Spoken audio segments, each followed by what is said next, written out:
Shalom, shalom, welcome. I'm Rabbi Scott with Beth Yeshua Messianic Synagogue in Fort Myers, Florida. It's a delight to be with you this evening. You've joined us in our midweek sort of online study that we do, going through the Torah. And we are at Parsha 23 today, Pikudei. Shemot, Exodus, chapter 31, verse 21 through chapter 40, verse 38. Welcome. A couple of housekeeping items that we want to cover real quickly, briefly, before we get started. If you are in Fort Myers and would like to join us for services, of course, our services are on Saturday mornings at 11 a.m. You're welcome to join us. We would love to have you. If you have any questions, please give us a call at the number below, and we can answer any questions. But would love to meet with you and worship with you if you'd like. The time is Saturday, Shabbat at 11 a.m. Item number 2, if you subscribe to this channel, then you'll be given notifications. We live stream all of our broadcasts, and those videos are stored here on YouTube. And then we also release other teachings and so forth through the week on this channel. So you could get notifications if you like for all of our teachings and all of our services. If you are currently supporting this ministry, I want to say a special thank you. I know times are very precarious for many, and seems like times are very, very uncertain. Adonai has blessed us. Adonai has blessed us, and we are able to continue to function in this manner, but we are wholly supported by gifts and love offerings that people bring into our during our service and over the online ministry. If you would like to partner with us in the work of the gospel of Yeshua and in the work of the kingdom of Adonai, we would be grateful for that. And if you would like to do that, you can find a link to Easy Tithe below in the description. And it's very simple instructions from there, and you can do that online. If you have any other questions, please don't hesitate to reach out to me. My email address is below in the description of this video. Okay, without further delay, I think that might cover it. We are at Pikudei, which means account. So in the final parsha of Exodus, in the final parsha of Exodus, chapter 38, going through to the end, chapter 40, verse 38. A brief summary. The book of Shemot comes to its conclusion here with this parsha. After finishing all the different parts, vessels, and garments used in the Mishkan, Moses gives a complete accounting, an enumeration of all the contributions and the various clothing and vessels that had been fashioned. The Bnei Israel, the children of Israel, bring everything to Moshe. He inspects the handiwork and notes that everything was made according to Adonai's specifications. Moses blesses the people. Adonai speaks to Moses and tells him that the Mishkan should be set up on the first day of the first month. He tells Moses the order of assembly for the Mishkan and its vessels, and Moses does everything in the prescribed manner. When the Mishkan, that is the tabernacle, is finally complete, with every vessel in its place, a cloud descends upon it, indicating that Adonai's glory was resting there. Whenever the cloud moved away from the Mishkan, the Bnei Israel, the children of Israel, would follow it. At night, the cloud was replaced by a pillar of fire. So Pikudei is a review of sorts. That summary, by the way, comes to us from ort.org, a teaching ministry online, and Or Samech is the teaching yeshiva that releases that summary, and so we include a summary oftentimes in these videos, and that's credit for where that comes from. Pikudei is a review of sorts, a review of 3 of the previous parsha, Terumah, Tetzaveh, and part of Ki Tisa. Those parshiot describe and define the design of the Mishkan. This parsha describes how it was completed. As it says in the beginning, Pikudei, accounts. It says these are the accounts. It reminds us of that phrase that we saw elsewhere in the Torah, these are the generation, the toldot. Pikudei, the accounts, the accounting of how and what and where and why. In chapter 38, we are once again seeing a mention of this Betzalel, son of Uri, son of Hur, of the tribe of Judah, made all that Adonai commanded Moses. Along with him was Oholiab, son of Ahisamach, of the tribe of Dan, a craftsman, a skilled workman, and a weaver of colors in blue, purple, scarlet, and fine linen. So this is once again another reference to Betzalel.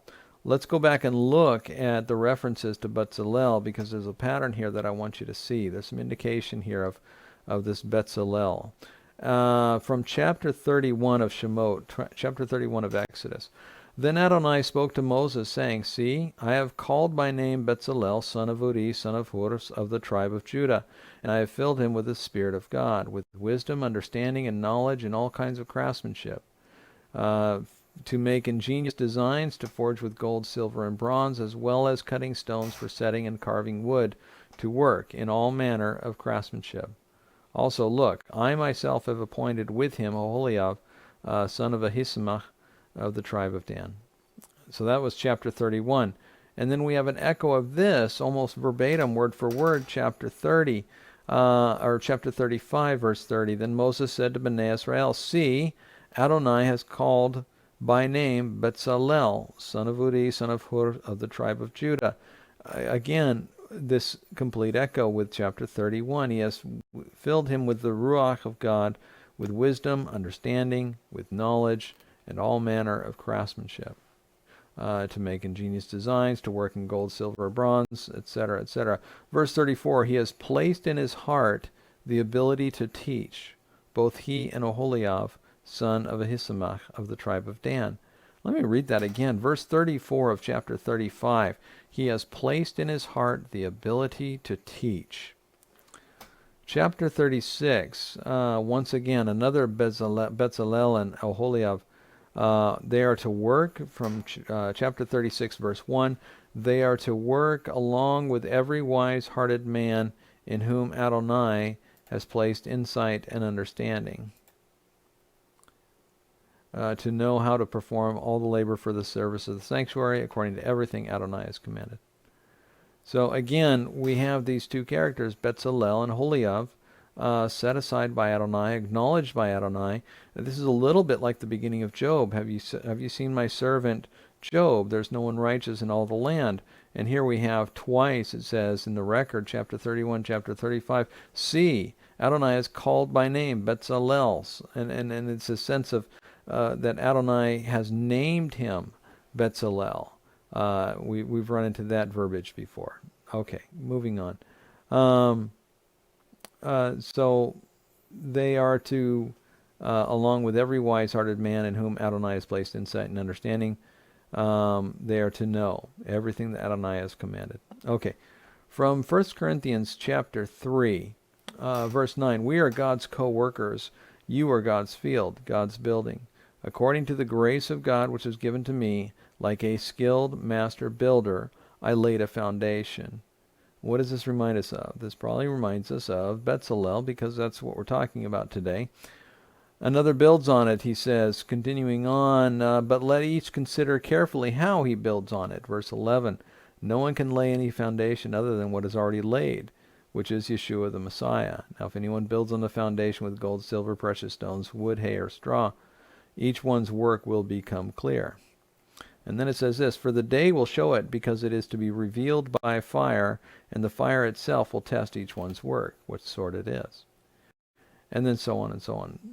We think of this verse in terms of end times, next age kind of thing, that when Yeshua comes back, our work is going to be judged, and it'll be judged either as lasting or it'll be burned up in fire. It is this idea that if you do good in this life, you will be rewarded in the next. If you do not do good, you'll be saved, but your work will be burned up. It says in verse 15 of 1 Corinthians, if anyone's work is burned up, he will suffer loss. He himself will be saved, but as through fire. We think of this certainly in terms of last days, but what is this reference to burning up? Is it the burning up of the world when it falls in judgment to Adonai? Or is there something else going on here? We think of burning as the end times judgment, but look what it says in 1 Corinthians 3. Don't you know that you are God's temple and that the Ruach Elohim dwells among you? What was the fixture of this temple? What was the characteristic of this temple? What did we see in the temple? And before the temple, what was the fixture of the Mishkan? What did we see in the Mishkan? If you were coming by at twilight, what would you see? It would be fire. You would see fire. On the 8th day of the dedication of the priests in the Mishkan, from Leviticus chapter 9, it says this, Then Aaron lifted up his hands toward the people. He blessed them. He stepped down from presenting the sin offering. Verse 23, Moses and Aaron then went into the tent of meeting. When they came back out and blessed the people, the glory of Adonai appeared to all the people. Fire came out from the presence of Adonai and devoured the burnt offering and the fat on the altar. When the people saw it, they shouted and fell on their faces. Fire came out at the dedication of the Mishkan, at the dedication of the tabernacle, as detailed here in Leviticus 9. Continuing from Shemot, chapter 40, verse 34. Then the cloud that covered the tent of meeting and the glory of Adonai filled the tabernacle. Moses was unable to enter the tent of meeting because the cloud resided there and the glory of Adonai filled the tabernacle. When Solomon had finished praying at the dedication of the temple, when it was completed, 2 Chronicles 7 says this, Fire came down from heaven and consumed the burnt offering and the sacrifices, and the glory of Adonai filled the house. This is after Solomon had finished the dedication of the temple that he had built after his father David. The Kohanim could not even enter the house of Adonai because the glory of Adonai filled the house of Adonai. Once again, we can't go in there because it's full of the glory of God. When all Bnei Israel saw the fire come down and the glory of Adonai observed the house, they bowed down to the pavement with their faces to the ground, prostrating themselves and praising Adonai, for he is good and his mercy endures forever. This is all from 2 Chronicles chapter 7. From the book of the Maccabees, Maccabees 2, since on the 25th day of Kislev we wish to celebrate the day of dedication to the altar, and so on and so forth. What is this talking about? It's talking about the time when Nehemiah dedicated the altar. You shall celebrate it like the days of the festival of Sukkot. Again, we're in Maccabees 2. And like the day on which Nehemiah founded in the holy fire when he returned to build the temple and the altar, and he sacrificed upon it burnt offerings and other sacrifices to God. After many years had passed, the king sent Nehemiah to Jerusalem. They did not find the fire, but rather they found frozen water in its place. And when they offered God's sacrifice, he commanded them to sprinkle the water on the wood and on the sacrifice that was on the altar, and they did so. After this was done, and the sun emerged, the clouds scattered, and divine fire blazed up in the sacrifice, so that all the people marveled. And the priests and all the people fell on their faces, and they sang praise to Adonai.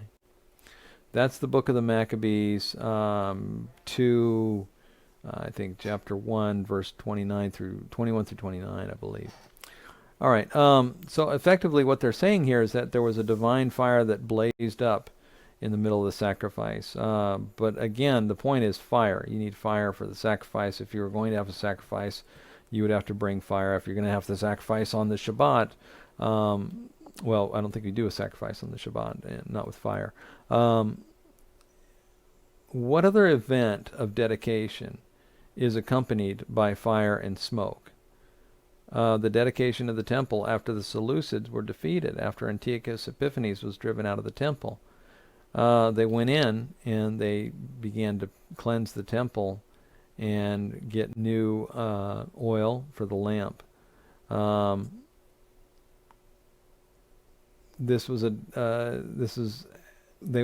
from that point they went in and they lit the menorah. So once again we have fire as part of a dedication.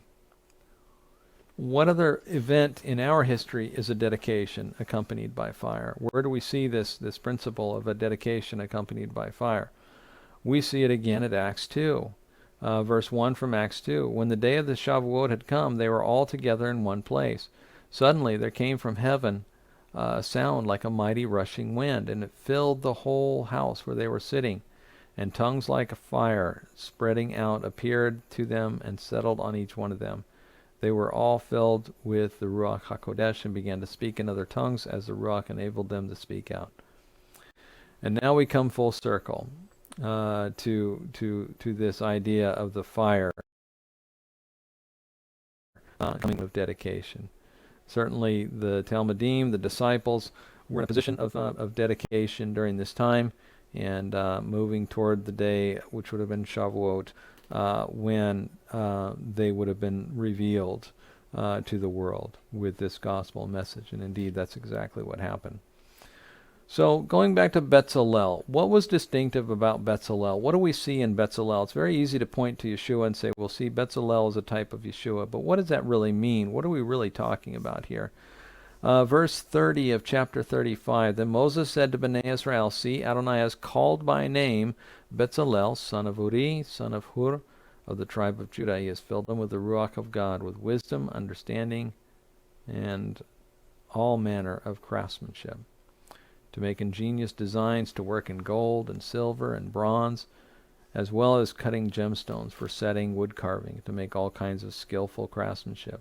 He also placed in his heart the ability to teach. Once again, there's that line of teaching. He has placed in his heart the ability to teach. Who else is the master craftsman, the master builder, filled with the Spirit, filled with the ability to teach? From Mishlei, Proverbs chapter 8, verse 29, He laid out the earth's foundations. Then I was the craftsman beside him. I was his daily delight, always rejoicing before him, rejoicing in his whole world. Earlier in Proverbs 8, it says this, Adonai brought me forth, the first of his way, before his works of old. And again, verse 29, when he set the boundaries for me, so that the waters might never transgress his command, when he laid out the earth's foundations. So we have this very clear reference to Yeshua in the creation, Yeshua before time, and that's what we're connecting the dots here to. This Betzalel character, it says, so I have called by name, or I've named him, I've proclaimed him Betzalel.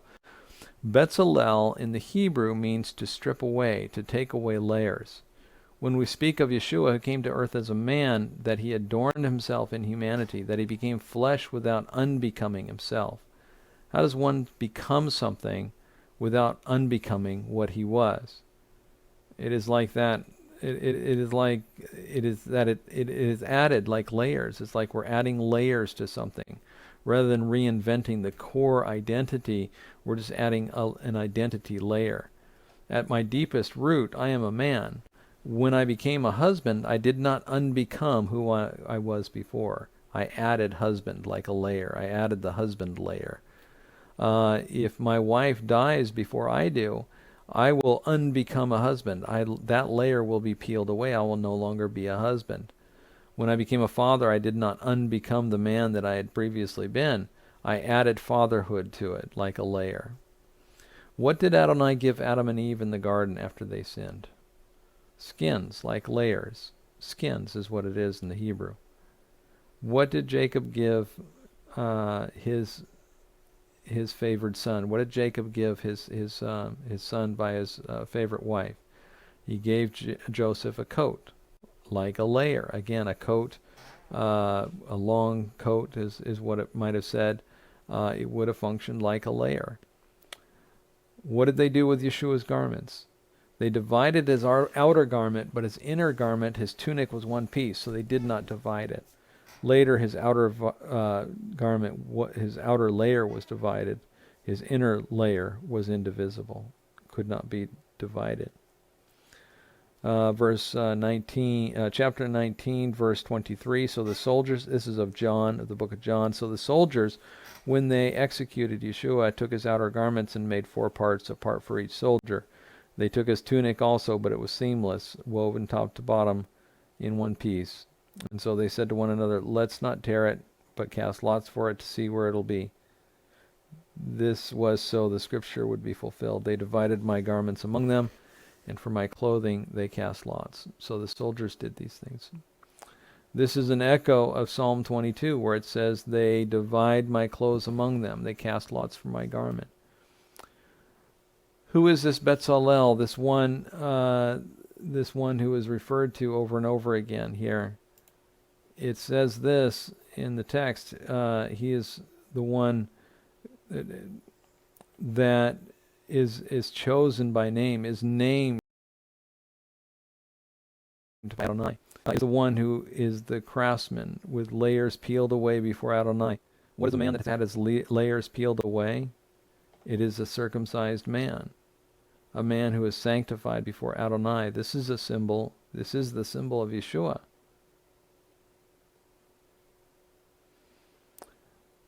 Betzalel's helper and partner throughout this is Oholiav. Ohel in Hebrew means tent, and Av, of course, father.